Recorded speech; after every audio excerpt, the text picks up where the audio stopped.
Hello and welcome to day 6. It's Marina here, and this week we are exploring love traps that can affect any of us, regardless of gender or sexuality. Yesterday we spoke about DARVO and what may happen when you confront someone about something that hurt you, but somehow leave the conversation apologizing, comforting them, or defending yourself. Today, we are going to talk about what happens when there is no conversation at all. They stop replying, they disappear without an explanation.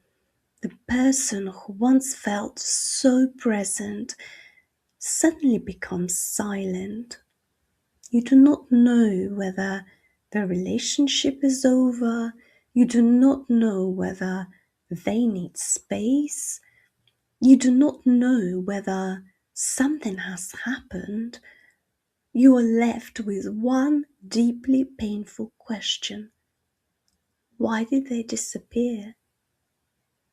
This is called ghosting. And sometimes the silence can hurt even more than the truth would have. Am I being ghosted, or do they simply need space? Not every delayed message is ghosting. People become busy. They may feel overwhelmed, need time to think, or temporarily withdraw during a difficult period. A respectful request for space usually includes some communication. They may say, I'm overwhelmed and need a few days. I'm not ready to continue this conversation, but I will contact you on Friday, for example. I don't think I can continue this relationship. This message may still hurt, but it gives you information. Ghosting, however, is different. It is an unexpected, unexplained withdrawal from an established connection without enough communication for you to understand what is happening.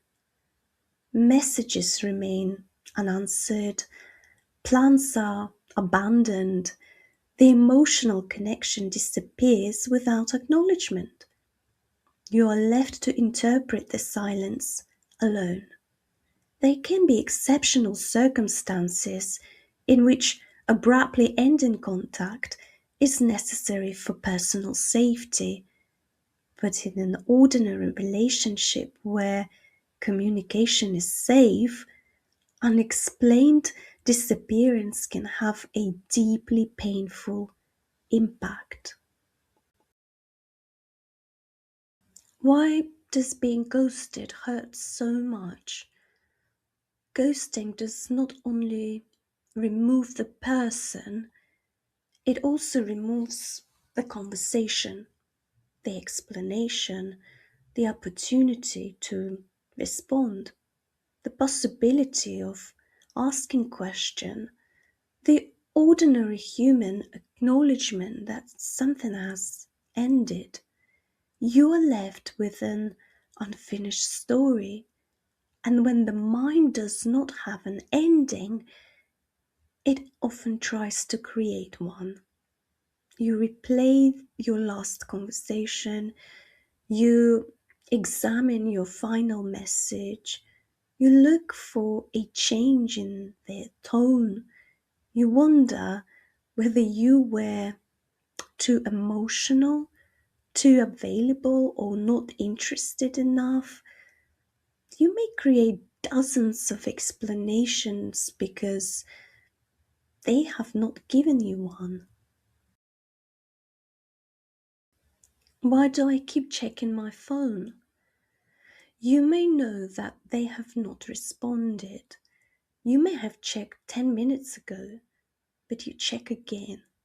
Maybe they have replied, maybe they have viewed your message, maybe they are online, maybe there is a notification you somehow missed. Each time you check, part of you is searching for relief. You're not only looking for a message, you may be looking for communication, that the relationship was real, that you mattered, that you have not been discarded, that the connection has not disappeared without meaning anything. This does not make you disappear. Your nervous system may still be expecting the pattern to continue. If they have withdrawn and returned before, part of you may have learned that silence is not an ending. It is the painful period before they come back. So you remain alert, waiting for the return that has brought relief in the past. Why does my nervous system keep waiting? Your conscious mind may be saying, they are not responding, this behavior is hurting me, I need to move forward. But another part of you may still be waiting for the interruption to end. The relationship may feel paused rather than finished. You have not received a clear goodbye. There has been no shared acknowledgement of the ending, so part of you remains emotionally prepared for their return. You may struggle to sleep, your body may feel restless, you may find it difficult to concentrate. A notification can make your heart race. You want to feel calm, but your nervous system is still watching for information. This does not prove that they're your soulmate. It does not mean that you should wait. It may mean that uncertainty has activated something inside you that is seeking safety, resolution, or reassurance. Your body may not be asking for the person, it may be asking for the uncertainty to end. Why do I keep wondering what I did wrong? When someone disappears without explaining why, it can feel easier to blame yourself than to accept that you may never receive an answer. Self-blame creates the illusion of control. If I cause this, maybe I can fix this. If I said the wrong thing, maybe the right message will bring them back. If I become calmer or less demanding, maybe they will feel safe enough to return. Blaming yourself hurts, but it may feel less frightening than accepting that another person made a choice you could not control. You may have made mistakes. Every person brings imperfections into a relationship. But even if something was not working, an emotionally responsible person can communicate that when communication is safe. Their decision to disappear is information about how they are handling discomfort. It is not complete definition of your worth. Why do I want to send more than one message? You may have already sent a thoughtful message, then another one. Maybe you ask whether they were safe, You explained that you were confused. You said that you would respect their decision if they would only tell you what was happening. Still, there was no reply. Now you are considering one final message. You hope that if you find exactly the right words, they will answer. But before sending it, ask yourself, am I communicating something new, or am I trying to make the silence stop? Reaching out once for clarity may be understandable, but repeatedly reaching for someone who is withholding communication can pull you further away from yourself. You do not need to earn a response by explaining your pain more beautifully. Your message may already be clear for the right person. The painful part may be that they are choosing not to answer it. Why am I still protecting them? Maybe you keep creating explanations for their disappearance. They are overwhelmed, they are frightened of intimacy, they have mental health difficulties, they have been hurt before, they do not know how to communicate. Maybe it is a genuine emergency this time. Any of those things may be true, but notice whether understanding them has become a way of avoiding the impact on you.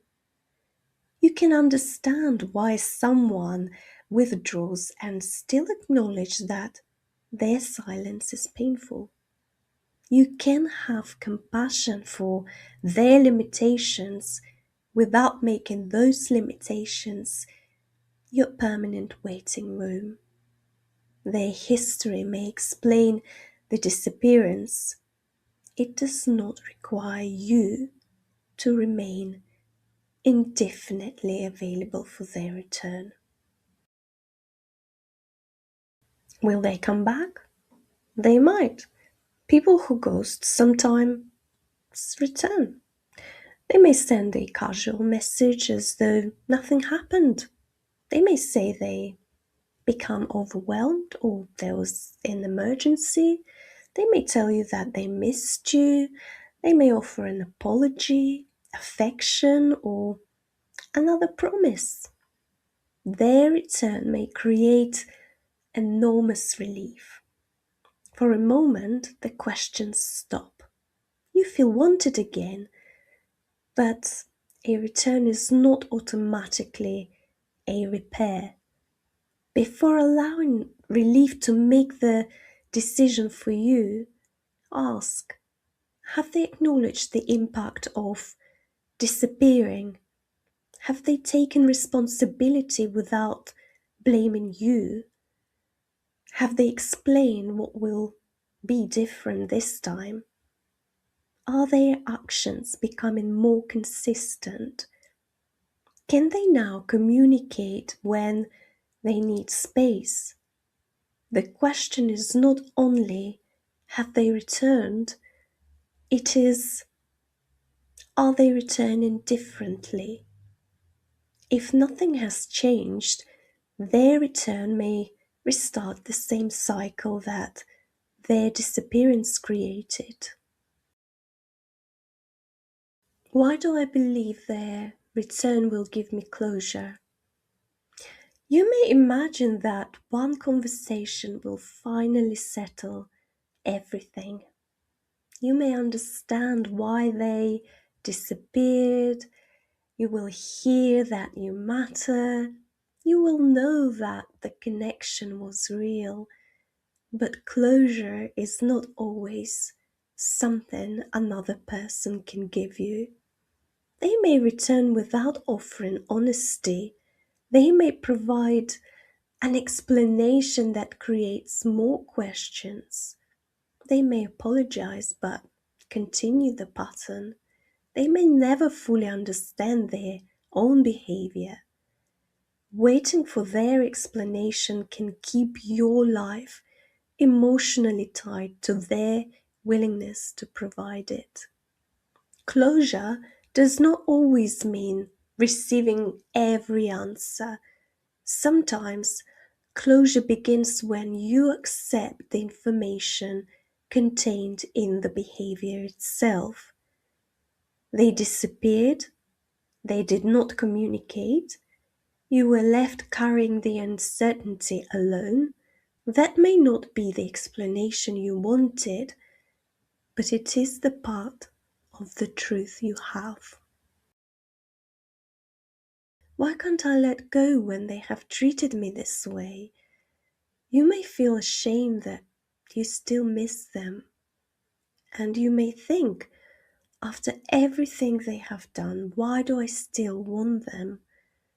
Because attachment does not disappear the moment you recognize harmful behavior. You may miss the closeness, the conversations, the person they were at the beginning, the future you imagined. You may still be waiting for the relationship to return to its most beautiful moment. Missing them does not mean their behavior was acceptable. Loving them does not mean you should keep waiting. Your feelings and your choices do not have to say the same thing. You can miss someone and decide not to chase them. You can love someone and acknowledge that their way of relating is painful for you. You can want an explanation and begin moving forward without one. What is my waiting trying to protect? Instead of asking, why am I being so pathetic? Try asking, what is my waiting trying to protect? Maybe waiting protects you from accepting that the relationship may be over. Maybe it protects the dream of finally being chosen.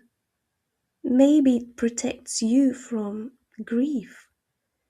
Maybe letting go feels like admitting that the time, love, and energy you gave will not produce the future you hoped for. Maybe an older part of you still believes that if you wait long enough, love will return. These responses may not be trying to destroy your life. They may be trying to protect you from a pain that once felt unbearable. You cannot change the person who disappeared, but you can begin exploring why their absence has such power inside you. You can discover what the pattern is protecting and whether you still need to be protected in this way. How can I begin giving myself closure? Closure may begin with a simple acknowledgement. I did not receive the ending I deserved. You do not have to pretend that you no longer care. You do not have to invent an explanation. You do not have to forgive before you are ready. You can begin with what you know, that they are not communicating with me, their silence is affecting my well being. I cannot force them to respond. I can decide how long I will remain emotionally available to unexplained absence. You might write the words you wish you could say without sending them. You might mute their notifications or stop checking their online activity. You might tell someone safe what has happened. You might decide what you will require if they return. These actions are not punishment. They are ways of reducing the amount of your life organized around their silence. What will I need if they return? Decide this before the relief of their return makes the choice for you. What would genuine repair require?